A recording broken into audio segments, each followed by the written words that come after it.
Morning, there are new details surrounding a deadly brain-eating amoeba case last month.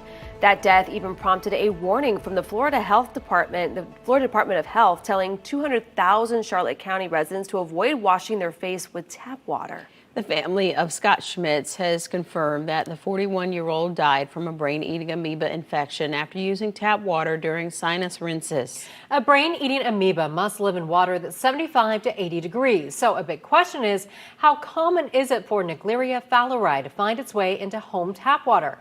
Michael Hudak reports.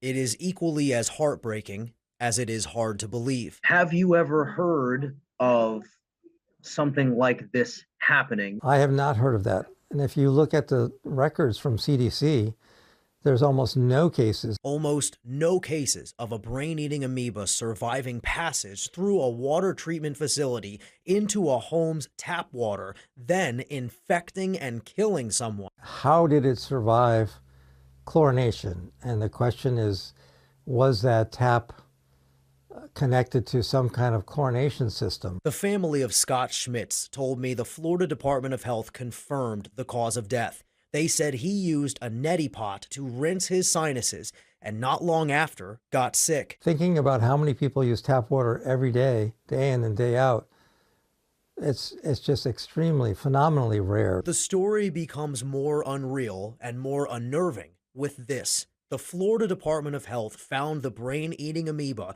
in one isolated location in their Englewood home.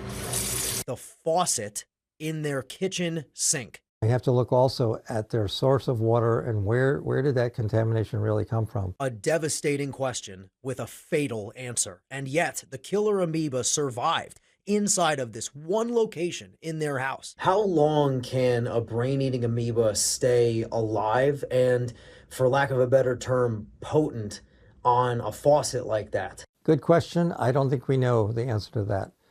If you look through all the scientific literature, I don't know that kind of study has ever been done, since this is so rare. I do know that now Charlotte County Utilities, in conjunction with the Peace River Minnesota Regional Water Supply Authority, has changed the way it's disinfecting its water. This chlorine burn kills brain-eating amoeba quickly. When Wink News asked why the change, Peace River told us only that it's out of an abundance of caution.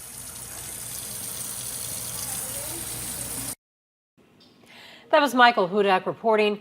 Earlier this month, we caught up with News 6 investigator Eric Sandoval about Impavido. The only known drug that kills the amoeba was featured in an episode of Solutionaries. The distributor Profounda Pharmaceuticals is actually located right here in Orlando. And it's not just the drug saving lives. A newly developed PCR test trims the wait time for results in just a few hours, whereas before it could take 5 to 6 days, and that is precious time. Very much so. And he also mentioned in the Solutionaries that cases are actually migrating further north. So areas as far north as Minnesota who've never seen it are now seeing cases of that due to climate changes. We're talking about how warm water needs to be able to keep these amoebas alive.